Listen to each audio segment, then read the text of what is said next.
Howard, they're not even, they were just kind of shoving it.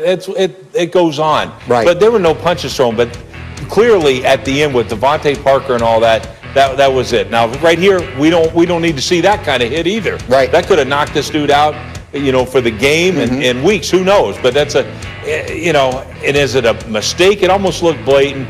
That's why everybody, came to this. But we can't see any punches thrown right here. And as much as I love Brian Flores, you can't go across there right now. Coach, you're going to get fined. You know what's going to happen, and we can't have it. I love his passion. And certainly I'd probably be right there with him, and it would have been a mistake on my part too. So there's that side of this. Then, RC, let's get to the other side of this. A coach who has the fingers on the pulse of his team, the way he's handled his quarterback, and here they are in playoff position.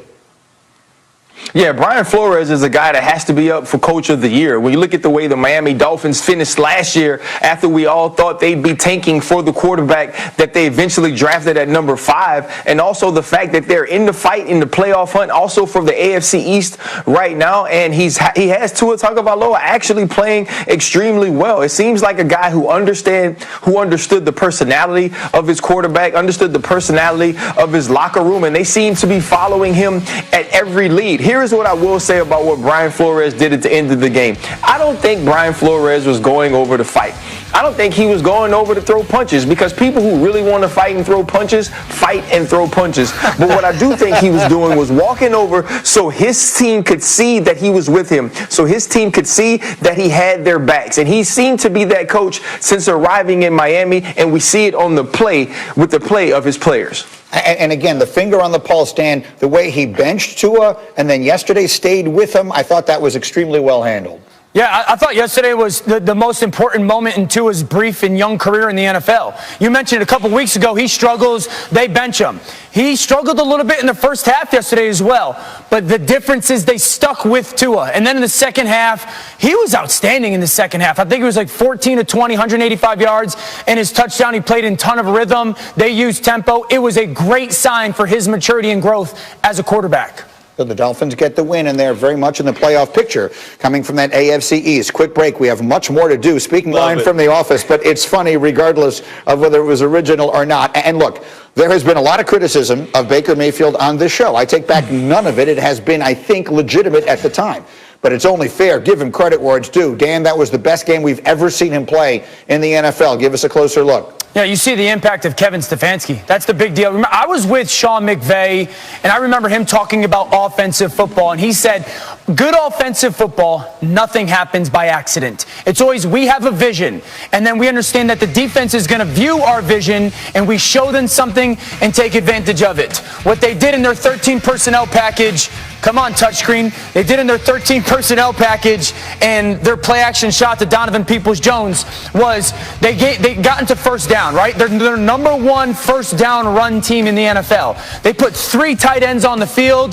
That tells the defense that we're going to run the football. And then they go that play action shot, that double move to Donovan Peoples-Jones. It ends up being a big touchdown. That's the vision of their offense. Kevin Stefanski's going, okay, we're going to put big bodies on the field. And you think that we're going to run the football because that's what we do on first down. And instead of doing that, they take their play action shot. Baker does a beautiful job with their play fake, and it ends up being an easy touchdown. It's because Kevin Stefanski has a very clear plan for how they want to operate as an offense, and they do it as good as anybody in football right now. Obviously, the touchscreen there is not working. We will get that working for you, Danny, so you can illustrate it for us momentarily. But, RC, let me come to you. Let's just talk about what we saw from him yet. That's the Baker Mayfield, RC, that we've been waiting to see basically since he came out of college, yes?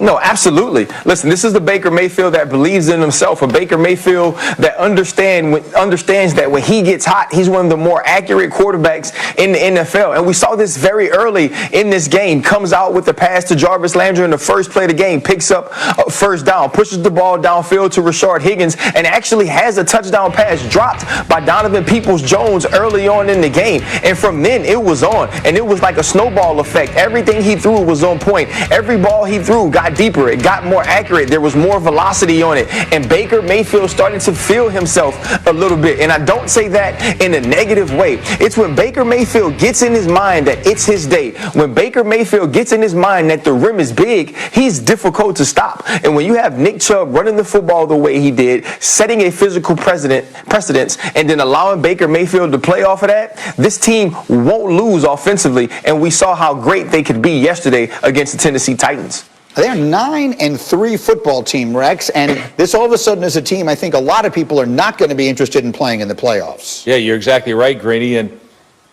I said it last week before this one. I said if they get average play from the quarterback position, this team can go deep in the playoffs.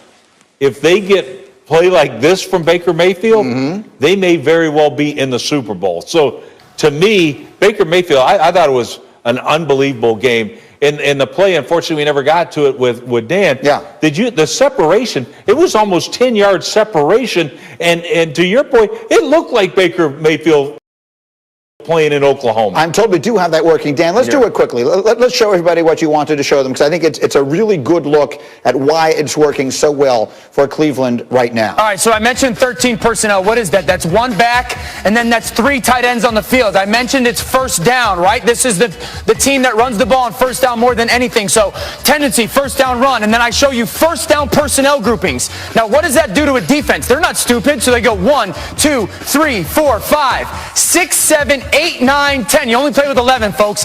10 guys within 6 yards of the line of scrimmage. Kevin Stefanski's got a vision, and he goes, okay, here's going to come this play action chunk, and this is what they're going to do. They're going to send Njoku, this tight end, crossing across the field. There's a safety back there that you can't see. He's going to be aggressive to the cross, and then this is the guy that has to win on his double move, come back and go. But Baker Mayfield does stuff in this play action game that's so well, right? I want everyone to pay attention a little bit to this fake. Okay, look at this fake right here.